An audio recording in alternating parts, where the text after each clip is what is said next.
सक्ताः कर्मण्य विद्वांसो तथा कुर्वन्ति भारत।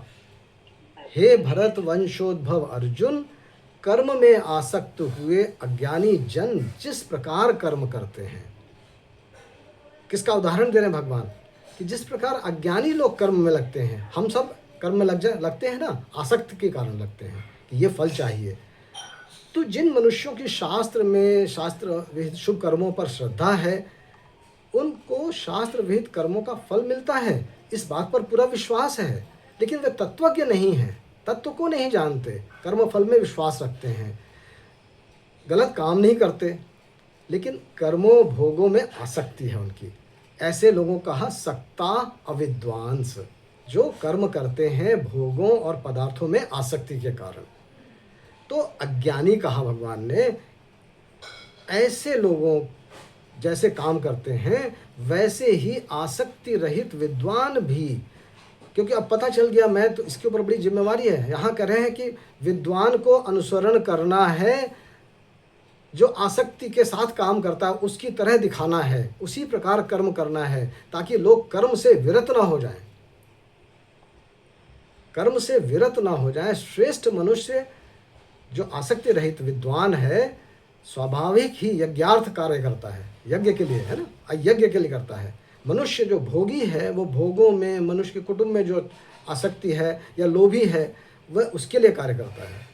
तो यहाँ अज्ञानी सकाम पुरुष जैसे अपने स्वार्थ के लिए सावधानी पूर्वक कार्य करता है, तत्परता से लगा रहता है, वैसा ही ज्ञानी पुरुष भी लोक संग्रह के लिए लगा रहे, दूसरों के हित के लिए लगा रहे। उसका पर्पस डिफरेंट होता है, दूसरों के हित के लिए। तो अज्ञानी पुरुष तो किस लिए लगता है कि फल की प्राप्ति हो जाए, बहुत सावधानी से कार्य करता है। हम सभी इसी तरह के लोग हैं कि बहुत सावधानी से अपने कर्म करते हैं और फल बहुत अच्छा लेना चाहते हैं, सफल होना चाहते हैं, कोई बुराई नहीं है। ज्ञानी पुरुष की फल में आसक्ति नहीं है, तो कर्तव्य करना होता नहीं ना, तो उसके द्वारा कभी कभी कर्म की उपेक्षा संभव है कि मैं क्यों करूं। इसलिए कहते हैं भगवान तुमको अनुसरण करना है, तुम्हारे मन में ये बात ना आ जाए कि मुझे, जो पहले भी कह चुके हैं कि इसमें असंग नहीं होना, कर्म करने को नहीं छोड़ना है। ज्ञानी पुरुष को भी अज्ञानी जो सकाम पुरुष है उसकी तरह से ही कर्म करना है, कर्म से विमुख नहीं होना।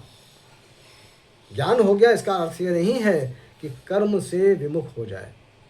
तो निष्काम भाव पूर्वक विहित कर्म करना, उसकी बात भगवान कह रहे हैं कि निष्काम भाव से तुम्हें कर्म में लगे रहना है, क्योंकि तुम तो ज्ञानी हो गए हो ना, तो जन्म मरण के चक्र से मुक्त होने के लिए कर्म कर रहे हो। अपने लिए जो कर्म करता है वह जन्म मरण के चक्र में रहता है कि उसका करना समाप्त नहीं होता। अपने लिए कर्म करने वाला जो सकामी है वह किसी आशा में, किसी आकांक्षा में, किसी आसक्ति में कार्य करता है। यह बात तो विद्वान को सबके हित का भाव रखते हुए अपने वर्णाश्रम धर्म के अनुसार शास्त्र विहित शुभ कर्मों का आचरण सदैव करते रहना चाहिए, जिससे वे भी निष्काम कर्तव्य कर्म के लिए प्रेरणा पाते रहें। ऐसा ना कह दें कि अरे भाई तुम क्या कर्म करते हो, तुम तो पूजा करने आते हो और घंटी बजाते हो, क्रिया से भगवान थोड़े मिलते हैं, है ना। हम में से कई को अभिमान हो जाएगा, ये क्रिया नहीं भाव से मिलते हैं। अब उसको भाव का पता नहीं, क्रिया भी छोड़ दी तो उसका पतन हो जाएगा। कर्मों में क्या रखा है, कर्मों से तो बंधन है, कर्म छोड़कर ज्ञान में लगना चाहिए। तो ऐसे अपने वचनों से उनको दिग्भ्रमित ना करे, उसको जो कर रहा है उसमें अश्रद्धा ना पैदा हो जाए। फिर कभी कहा कि देखो तुम बड़े स्वार्थ चलते हैं, जो लोग लगे हुए हैं कर्म में वो कोई ना कोई स्वार्थ से लगे होते हैं। अब उनको दूसरों को भी लिए निर्णय लेने का मन हो जाता है अपने ज्ञान के कारण, और फल की इच्छा नहीं होगी तो क्यों करेंगे साहब ये काम। मंदिर जाते हैं लेकिन कुछ ना कुछ ऐसे फल की इच्छा से काम करते हैं। ऐसे उपदेश देने से भी भ्रमित होते हैं लोग कि यार मंदिर जाते हैं, फल की इच्छा रखते हैं, अभी हमारे स्वभाव में है, अभी हम उस उच्च स्थिति में नहीं पहुँचे हैं, भगवान पर ही आधारित हो रहे हैं, तो वो भी कोई बुरी बात नहीं है। हम जो कुछ मांगते हैं भगवान से मांगते हैं, आश्रय हम लेते हैं, आश्रय लेने का स्वभाव है मनुष्य का, तो सिर्फ और सिर्फ भगवान का आश्रय लेते हैं। तो फल की इच्छा रखकर अपने लिए कर्म करने से बार बार जन्म लेना पड़ता है भाई, इस पर चेतावनी दे रहे हैं। तो सोचता है यार मैं फल की इच्छा भी ना रखूं, फल का कर्म भी ना करूं, तो शायद बच जाऊंगा जन्म लेने से। तो आसक्ति तो छूटती नहीं, और जो अच्छे काम करने जा रहा था वह भी हम छुड़ा देते हैं अपने ज्ञान से, अधूरे ज्ञान से। इसलिए भगवान कहते हैं कि अपने आचरणों और वचनों के द्वारा अज्ञानियों की बुद्धि में भ्रम न पैदा करे। उसे अपने आचरण से बार बार निरंतर और इसको निष्काम कर्म करके ये दिखाता रहे कि निष्काम कर्म ही तुमको सब जगह पहुंचाएगा, लेकिन बार बार अपने ज्ञान का उसके ऊपर आक्षेपण ना करे, क्योंकि जो कर रहा है उससे भी विमुख हो जाएगा। और कभी कभी तो ऐसा है कि जो अभी कर रहे हैं उसकी कभी कभी प्रशंसा करें, आप बहुत अच्छा करते हैं। कर्मों में जो त्रुटि है उसको सांकेतिक बात से बताए कि त्रुटि है, इसमें थोड़ा सा इसको सुधार करके अपने लिए सांगोपांग विधि से कर्म करें, और इसमें से फल की आसक्ति से छोड़ दें, कर्म में आसक्ति छोड़ दें। दान पाठ पूजा जो कुछ कर रहे हैं, जो भी शुभ कर्म करना है वह सब करें, फल की इच्छा रख कर ना करें, यह समझाना है। क्योंकि अगर तुम बेटा ये करते हो तो हीरे को कंकड़ पत्थरों से बेच रहे हो, है ना, ऐसी बुद्धिमानी नहीं है। वह समझाकर उनको लगने से हटाने में हमारा उद्देश्य नहीं होना चाहिए, बुद्धि भेद नहीं पैदा करना, वास्तविकता बताना है।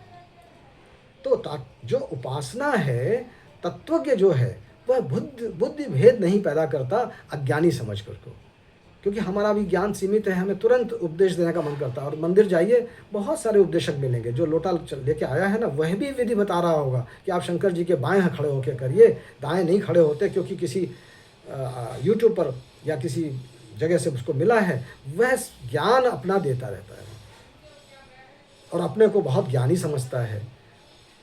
और हम गीता पढ़ने वालों को ऐसा ज्ञान का बोध हो जाए और हम दूसरों को कुछ मार्ग जो कर रहे हैं, शुभ कर्म कर रहे हैं, उनसे विमुख ना करें। इसलिए भगवान कहते हैं कि दो आज्ञाएं देते हैं कि स्वयं तो सावधानी पूर्वक शास्त्र विहित कर्तव्य कर्मों को करे, और जो कर्मों में आसक्त अज्ञानी पुरुष है उसको अपने आचरण से वैसा ही कर्म करने की प्रेरणा दे, धीमे धीमे दे। ये बात है।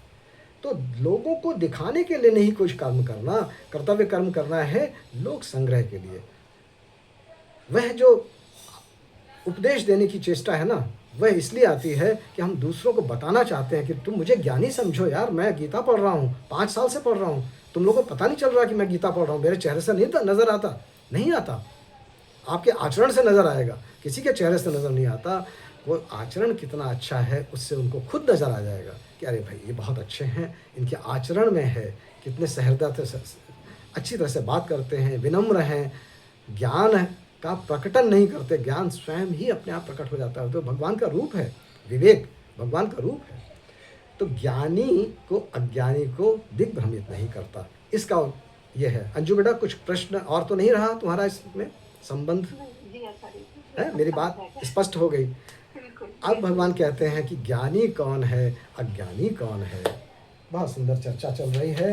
हम लोग 27, 28, 29 एक साथ लेते हैं और ये विशेष चर्चा है। संबंध से प्रारंभ करते हैं। किनका नंबर है मुझे नहीं पता, वंदना जी का है या निर्मला जैन जी का है, निर्मल जैन जी का सर, निर्मल जैन से, हाँ निर्मल जी का।